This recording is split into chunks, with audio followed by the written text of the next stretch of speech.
Eu queria vir aqui hoje falar com vocês, falar um pouquinho da minha história.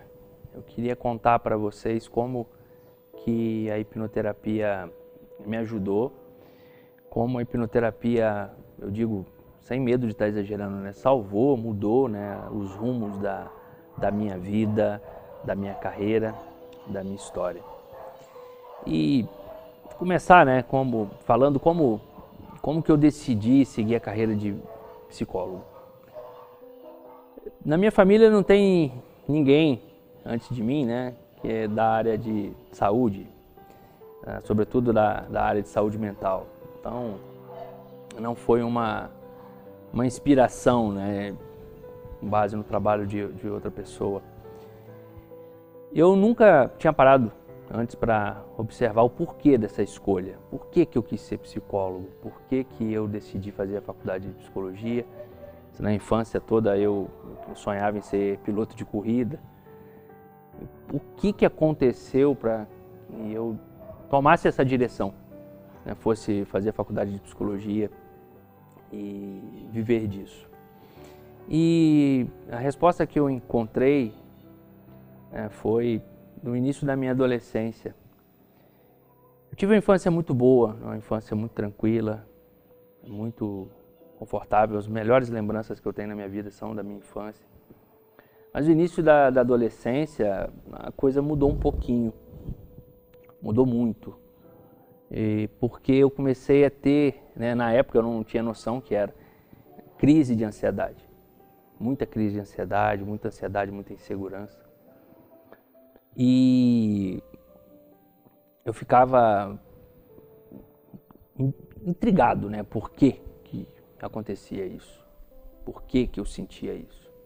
Por que que de repente é como se eu não me reconhecesse ali, saindo da infância, indo para a adolescência.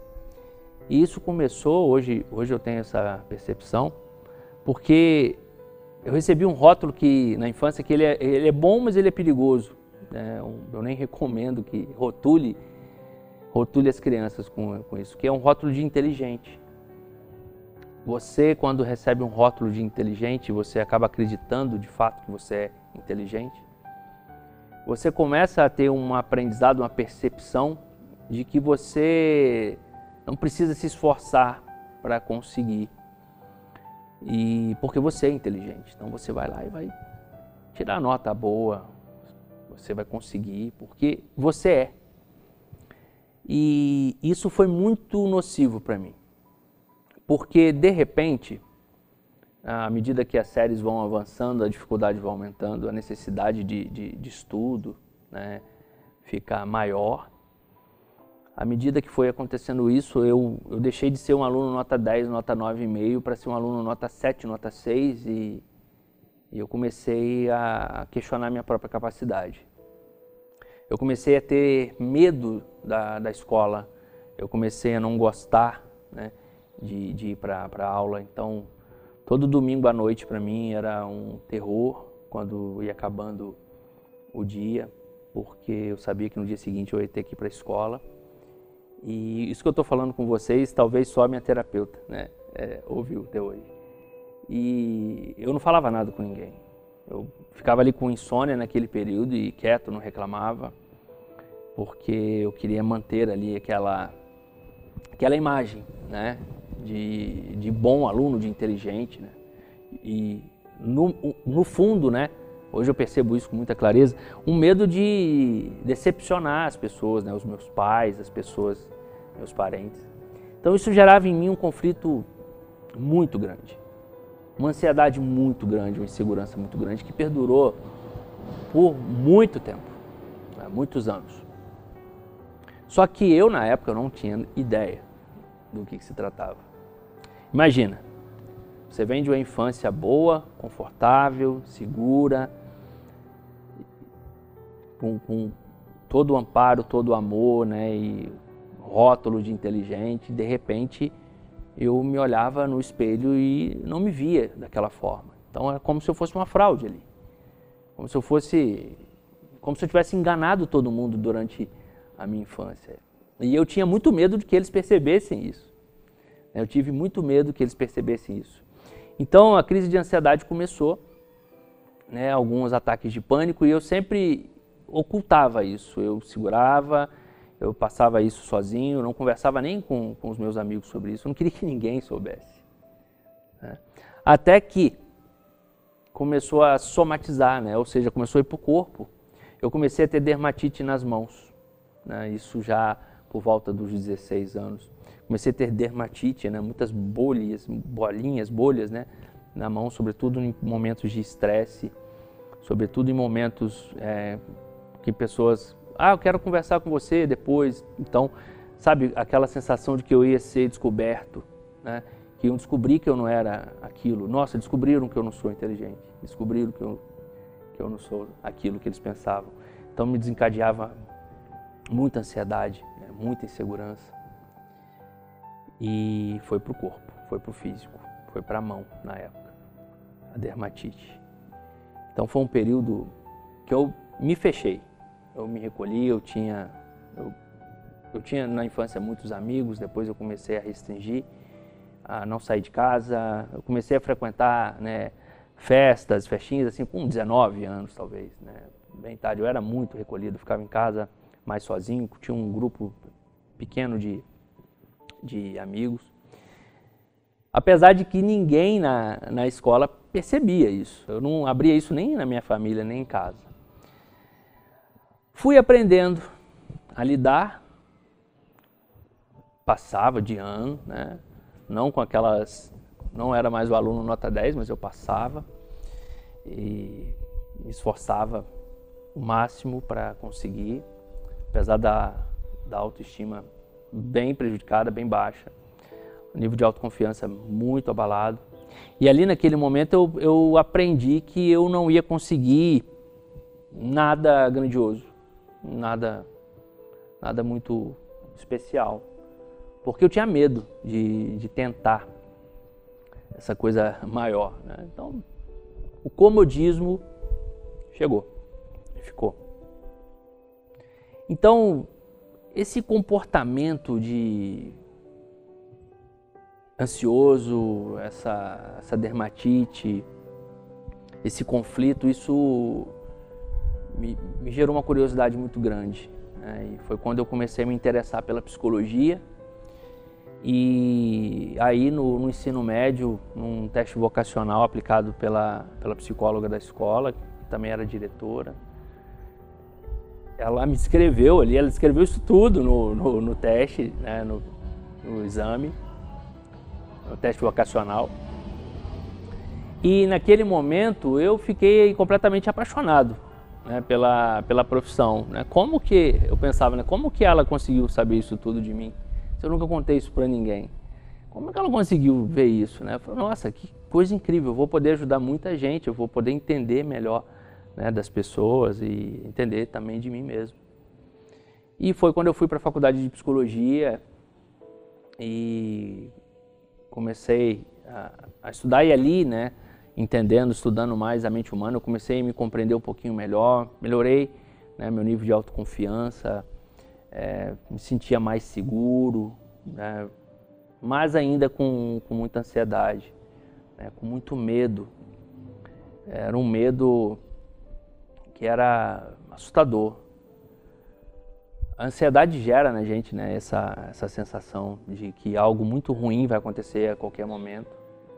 Então, uma mensagem no telefone, um toque de telefone, ou quando eu ligava para alguém e a pessoa demorava, não atendia, sempre eu pensava que podia estar acontecendo alguma coisa de muito ruim, e aquilo me desencadeava a crise de ansiedade, ataque de pânico e também muita dermatite nas mãos.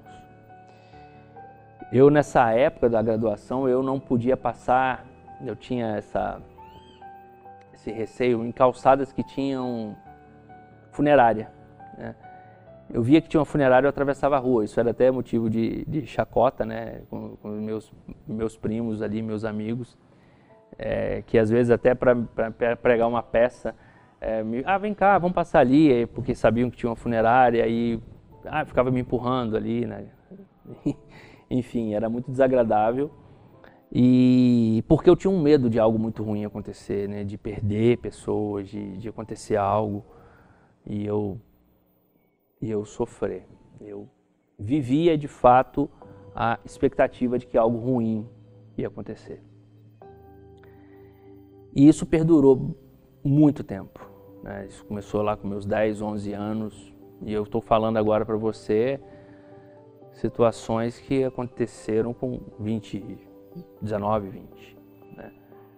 E até nesse momento eu não tomava nenhuma medicação, não tinha pedido ajuda a ninguém. Somente achava que era algo que eu ia passar, né? Ia passar por si só. E não passava. Na faculdade, né, foi muito boa. Eu sempre gostei muito da psicologia.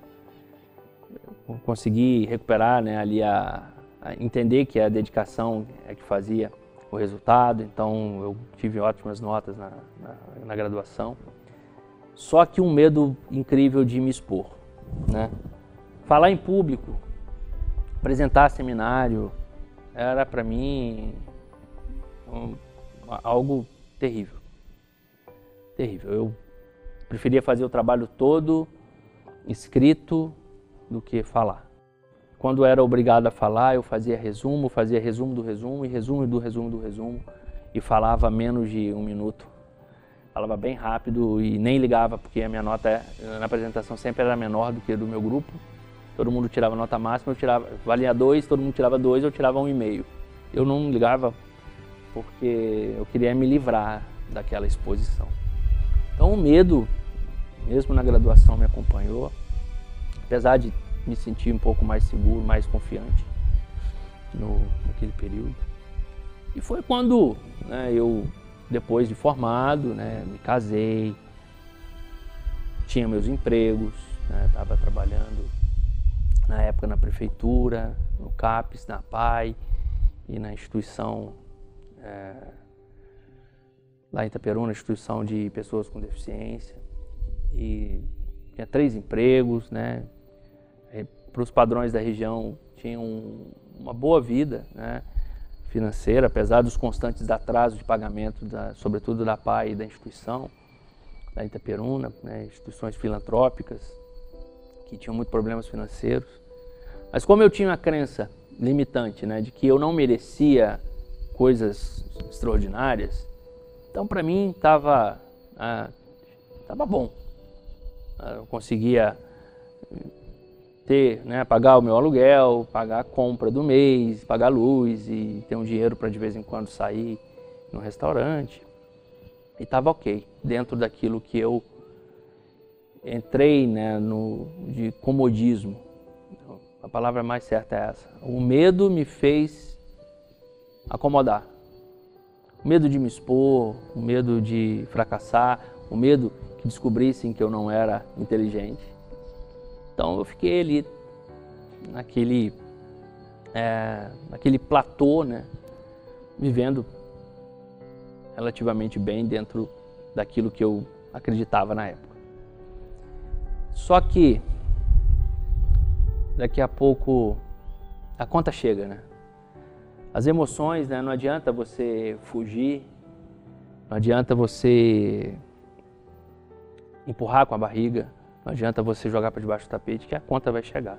E a minha conta chegou. Um dia eu trabalhando, foi um médico na instituição para fazer exame periódico, né? Aquele exame de trabalho periódico. E a minha pressão simplesmente estava 18/10 e eu não sentia absolutamente nada. O médico me deu um atestado imediato, pediu para eu ir embora para casa, porque eu estava com a pressão altíssima e eu tinha que procurar um cardiologista. E para mim foi uma surpresa muito grande, eu achava que a minha vida estava ok, estava tudo bem. Só que não estava, né? Não estava. E lidar com ansiedade, buscar anestésicos, né, mentais, né, se focar demais no trabalho, enfim, isso me desviou o foco, mas o problema continua ali. E desde então, eu fui no médico, passou, óbvio, os remédios para hipertensão, também começou, aí entrou o alprazolam, né, na minha vida. foi quando eu me acomodei mais ainda. Porque o alprazolam me tirou uma coisa que eu carregava comigo já há anos, que não era nem mais um problema, de tanto que eu me habituei, que era a angústia. Eu carregava uma angústia, um aperto, né? Aquele medo de que algo ruim vai acontecer a qualquer momento. O alprazolam me tirou aquilo, naquele momento. E eu lembro até que eu repeti uma frase para uns amigos no trabalho, falando que o alprazolam era a vida, que remédio bom. Tirou a minha angústia e eu fiquei mais acomodado ainda.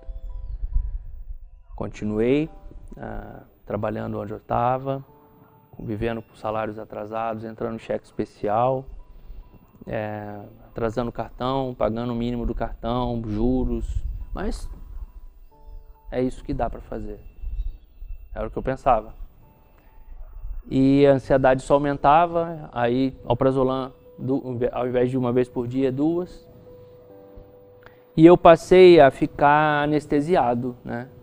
Eu passei a não mais me perceber com força, com energia. Eu deixei de dar o meu 100% e comecei a dar meu 70%, 65%. Até que, um dado momento, os projetos acabaram, as coisas saíram daquele comodismo e eu me vi em um momento ganhando R$400 por mês. R$400. Foi um momento onde a vida pessoal estava também um pouco conturbada, e R$400 por mês. E eu olhei para mim e falei, cara, onde você se enfiou?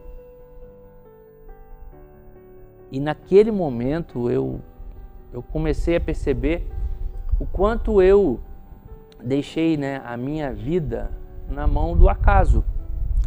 O quanto eu deixei a minha vida na mão dos medos que surgiram no início da minha adolescência. Medo de não ser bom o suficiente para os outros, medo de não ser adequado dentro daquilo que as pessoas queriam que eu fosse, esperavam que eu fosse, medo que não conseguisse dar conta de algo relevante. E simplesmente como se eu tivesse entrado num barco, num mar revolto e sem capitão no barco. E eu sentado lá no fundo do barco esperando para ver onde que o barco ia parar. E obviamente que ele não parou num lugar legal. Foi quando eu percebi que eu não tinha autorresponsabilidade, né? Eu esperava que as pessoas reconhecessem porque eu era uma pessoa boa. Eu esperava que as oportunidades surgissem, os convites surgissem para um trabalho legal, porque eu era uma pessoa boa. E eu comecei a culpar o mundo, culpar a vida, culpar o passado, culpar quem não fazia isso por mim. E esqueci de que eu era o único responsável por tudo isso. Eu não percebia isso. E foi quando eu olhei no espelho e pensei, o que você fez até hoje por você? Viveu seus medos, viveu suas inseguranças, viveu seu pânico, sua ansiedade. Nesse período a dermatite não foi mais na mão, era na cabeça. Gravíssima, de escorrer sangue pela cabeça, de eu dormir e acordar com o travesseiro com manchas de sangue. Eu ter que tomar antibióticos fortíssimos durante 3 meses. Quase 3 meses, foram 70 dias. E ouvi sempre, né, que era emocional, mas eu mesmo sendo um profissional, na época, parecia que eu tinha medo de olhar para essa dor minha, né, para esse problema. Eu tinha medo de não ser o inteligente, né, porque eu não me sentia mais. Eu me sentia sendo uma fake news ali, né, e levando bem ali, com criatividade e desenrolando. Era isso que eu sentia. Eu tinha medo de descobrir isso, de olhar para isso, apesar de no fundo saber. E foi então que em um projeto que surgiu para mim em São Paulo, ainda fora da psicologia, era um projeto de alguns projetos de cursos profissionalizantes, sociais, que uma empresa de um amigo estava levando para algumas prefeituras de São Paulo, que eu comecei a ir a São Paulo completamente assim, com a cara e com a coragem, porque não tinha outra opção, né? Era ir ou ir. E não deu em nada, né, esses projetos, eu não ganhei R$1, não deu em nada, absolutamente nada. Mas aquelas idas em São Paulo me ampliaram, né, os horizontes. Eu comecei a resgatar alguns sonhos antigos, que era me especializar em linguagem corporal, hipnose, coisas que eu gostava, mas que eu não me achava capaz de fazer. Porque, repito, né, eu achava que eu não era capaz de fazer algo que fosse grande, que fosse importante. Então eu vivi, né, a realidade aqui vou ter emprego, vou trabalhar na prefeitura e é isso que eu posso fazer. Posso fazer até bem feito, mas não mais do que isso. Então ali naquele momento, né, eu decidi ousar e ir para Campinas e fazer uma especialização em linguagem corporal, porque eu tinha decidido ali naquele momento retomar minha carreira. E eu falei, eu preciso abrir os caminhos para mim. Eu não posso ficar esperando que alguém faça isso por mim, porque as pessoas também têm as suas próprias vidas para viver. E foi esse entendimento que começou a virar a chave, começou a virar o jogo. Eu fui fazer, eu parei de buscar culpados e responsáveis e comecei a me responsabilizar, a puxar para mim a responsabilidade de resolver. Eu lembro que eu vi uma frase em algum lugar na internet, eu não me recordo se no Instagram, que se quando a porta não abre, construa uma janela, algo assim. E aquilo fez muito sentido para mim. E eu percebi que eu ia viver menos de 30 anos e ia adoecer. Depressão, dermatite, seja lá mais o que for, surgiria. Por conta da minha falta de autorresponsabilidade, da minha falta de autoconhecimento e de viver os meus medos e não os meus sonhos. Então eu fui para São Paulo, fui para Campinas, conheci lá pessoas maravilhosas, profissionais incríveis, que me ajudaram muito, né, com suas experiências. Lá também eu pude conviver com o meu amigo, o Raí Caldato, que é um amigo de longa data, que hoje é o designer do capacete do Lewis Hamilton, o Bruno Senna do Barrichello. E o Raí, num dia, o Raí, a esposa dele, a filhinha, comendo hambúrguer lá em Campinas, ele me contou detalhes da história dele, de como ele sofreu, ele também adoeceu e como tudo deu errado para ele e ele não desistiu e se tornou um dos maiores do mundo na profissão dele. Então ter contato com pessoas, né, que começaram a me dar força, a me inspirar e me apoiar, histórias, né, de superação, porque é fácil você ver o cara fazendo sucesso, mas você não entende o que ele passou para chegar lá. Até por isso que eu decidi fazer esse vídeo para postar, tomar coragem para fazer isso.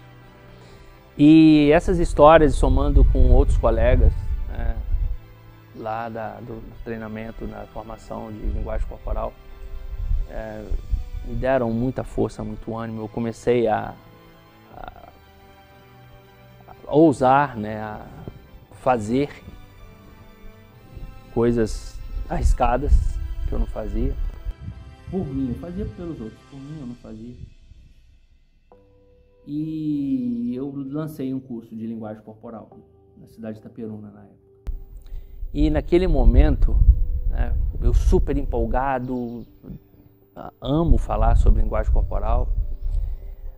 Tive uma sócia e na véspera da primeira aula, a sócia me ligou e falou: Rafael, só tem uma pessoa inscrita e essa pessoa ainda não efetuou o pagamento.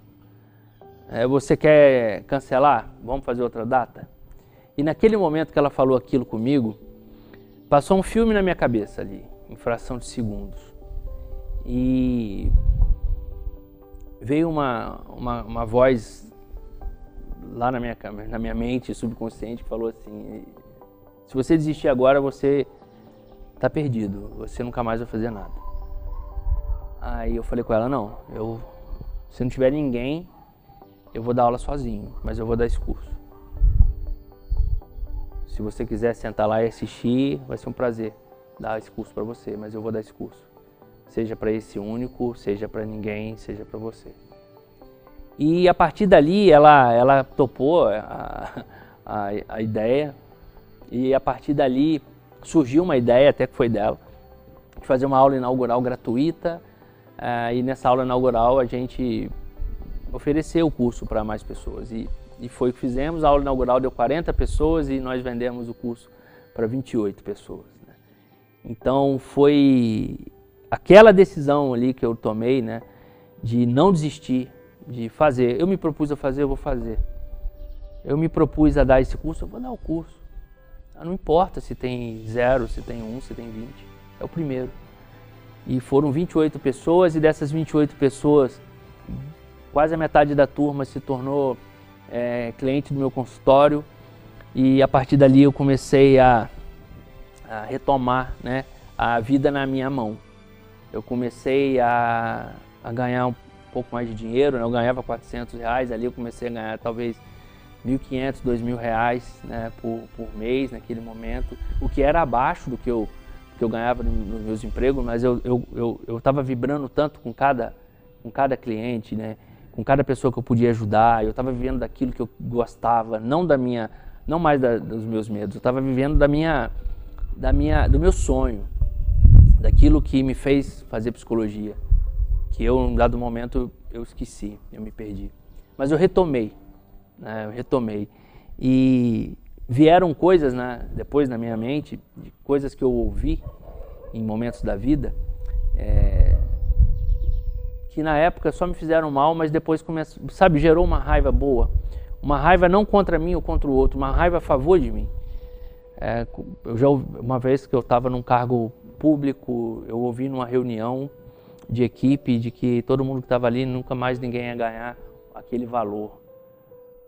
Todo mundo tinha que aproveitar o máximo ali, fazer o melhor, porque nunca mais ninguém ia ganhar aquele valor.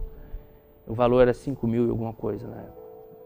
E depois aquilo me deu uma força tão grande que passou a ser uma meta.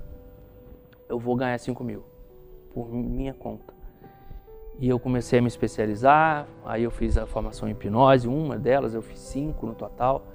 Eu comecei a me especializar, e depois lembrei de um outro colega, um profissional que veio da capital para cá, e ele falou que veio para cá porque aqui não tinha profissional bom. Na época aquilo me fez mal, e eu usei aquilo também como motivação. E eu usei aquilo como uma energia para falar: não, eu vou ser de excelência e ser daqui, porque aqui tem sim profissional bom. E comecei a buscar só a formação com os melhores do Brasil, me aproximar dos melhores do Brasil, aprender, abrir minha mente para aprender, com muita humildade e com muita disciplina. Eu ia para São Paulo, viajava de ônibus 12 horas, e eu sentava na primeira fileira e eu absorvia, sugava tudo que eu podia, conversava com todo mundo no coffee, entendia como é que funcionava o consultório de um, o consultório do outro, estratégia de marketing, fui aprendendo, até que eu cheguei nos 5.000. E a minha reação ali nos 5.000 não foi de revanche com quem falou, porque eu até acredito que nem lembra que falou isso, eu até acredito que tentou motivar todo mundo ali, não foi por mal, mas foi de olhar para mim e falar: você vai conseguir. Você vai conseguir, você é merecedor, você sabe fazer e você pode aprender a fazer cada vez melhor. E a partir disso, não teve fim. A partir disso, eu comecei a me especializar, sabe, a entender que nós temos que investir na gente e temos que ter, né, conhecimento, técnica, mas sobretudo ter equilíbrio emocional. E foi aí, quando eu atingi esses 5 mil, eu ainda sofria com ansiedade. E foi aí que a hipnose entrou definitivamente na minha vida, quando eu fiz o meu tratamento lá em São Paulo, em Campinas. E que eu entendi o porquê, aí eu entendi a questão do inteligente, a questão, isso tudo que eu falei para vocês no início. E que eu desbloqueei isso tudo. E eu desbloqueei a crença de que eu não merecia. Minha família carrega muita crença limitante com dinheiro, de que dinheiro é sujo, que dinheiro não leva para o céu, dinheiro afasta as pessoas de Deus, né? Eu cresci ouvindo muito isso. E eu mudei isso em mim. O dinheiro não faz isso. O que faz isso são pessoas, o dinheiro só revela. Se você é uma pessoa ruim, o dinheiro vai te deixar pior. Se você é uma pessoa boa, o dinheiro vai te dar a possibilidade de ajudar muita gente. Então não é o objeto que é o problema, né? É o que você faz dele que é o problema. E eu entendi isso e comecei a me valorizar, a acreditar em mim. E à medida que eu fazia isso, eu conseguia ajudar mais e mais pessoas e a ganhar mais dinheiro, óbvio, né? E eu percebo nitidamente quanto o equilíbrio emocional está ligado a todas as áreas, né? Meus relacionamentos melhoraram, minhas finanças melhoraram, eu não parei de dever banco, cheque especial, cartão. Eu juntei dinheiro, eu aprendi a poupar, eu me pago antes, porque eu mereço receber. Então eu tiro uma parcela para mim, para o meu conforto, para a minha segurança. Eu preciso, né, de ter uma segurança, saber que numa emergência eu vou ter um recurso. E não me sentir diminuído por ser da região noroeste do estado do Rio, ou por isso, né, por nada disso. Eu decidi ser o melhor que eu podia ser. Eu decidi ser o melhor para mim, por mim e pelas pessoas que confiam no meu trabalho. Porque é motivo de muita honra para mim ver que uma pessoa sai da sua casa, da sua cidade e vai até o meu consultório confiando que eu posso ajudar. E é uma responsabilidade muito grande, eu faço isso com muito amor, com muito respeito, com muito prazer e com muita honra. E desde que eu entendi tudo isso, desde que eu trabalhei tudo isso em mim, a minha vida financeira mudou. Hoje eu ganho em média 20, 25 mil reais por mês. Na época a meta era 5. Na época eu fiquei feliz com 2. Né? E eu sou o mesmo cara dos 2 mil, dos 20, dos 25 e quem sabe dos 50, dos 100, 1 milhão. Porque não tem limite. Você não pode se sentir culpado por querer mais. Você tem que sentir gratidão pelo que você tem. E quando eu entendi isso, as coisas se abriram para mim. Eu melhorei minha vida, melhorei minha saúde. Hoje eu não tenho mais dermatite, hoje eu não tomo mais remédio para pressão. Hoje eu faço auto-hipnose todos os dias, trabalho a minha motivação todos os dias, trabalho a minha ansiedade todos os dias, trabalho o meu foco todos os dias. Minha saúde física, minha pressão tá boa, tomo medicamento, né? Ficou essa sequela, mas mesmo com medicamento, com 2, às vezes minha pressão ia 16. Pratico atividade física, me alimento melhor e o mais importante, né? Eu vivo os meus sonhos. Hoje eu vivo os meus sonhos. E eu tive que ir no meu inferno, no meu fundo do poço, para poder virar o jogo. Né? Às vezes o fundo do poço é o melhor lugar que a gente pode chegar, porque para baixo dele não tem mais nada. Né? Então a única solução é sair. Só que hoje eu trabalho todos os dias nas redes sociais, no consultório, para fazer com que você que está aqui me assistindo agora, não chegue no seu fundo do poço para virar o seu jogo. Hoje eu trabalho para fazer você virar o seu jogo e decolar a sua vida e viver os seus sonhos e ganhar o seu dinheiro e ter um relacionamento extraordinário e ter uma carreira foda e viver daquilo que você ama, sem você ir no fundo do poço. Mesmo que você não esteja nem sentindo o que você precisa, como eu, alguns anos atrás, achava que estava ótimo, tá bom, mas a conta chegou. E o meu trabalho hoje, o que me dá mais prazer é mostrar para você que seja lá como você está agora, seja o que você estiver fazendo agora, que você pode fazer mais, que você pode ter mais e que você merece mais. Porque assim como eu, você é imagem e semelhança de Deus. Você é imagem e semelhança do Criador. E você, como eu, pode virar esse jogo. E assim como eu virei, eu sei como fazer para te ajudar a você virar. Então a mensagem que eu tenho para finalizar é: acredite em você,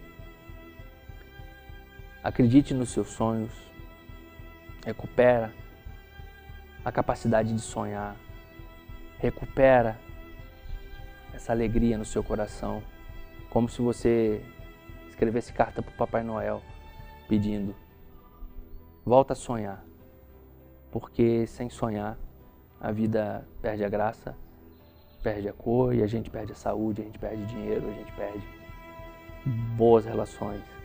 Então volta a sonhar, acredite em você e a saída está aqui, a saída está aqui dentro, a saída não está lá fora, a saída não está no valor que não te dão, não está no reconhecimento que não te dão, a saída está no reconhecimento que você se dá, no valor que você se dá e na força que tem aí dentro.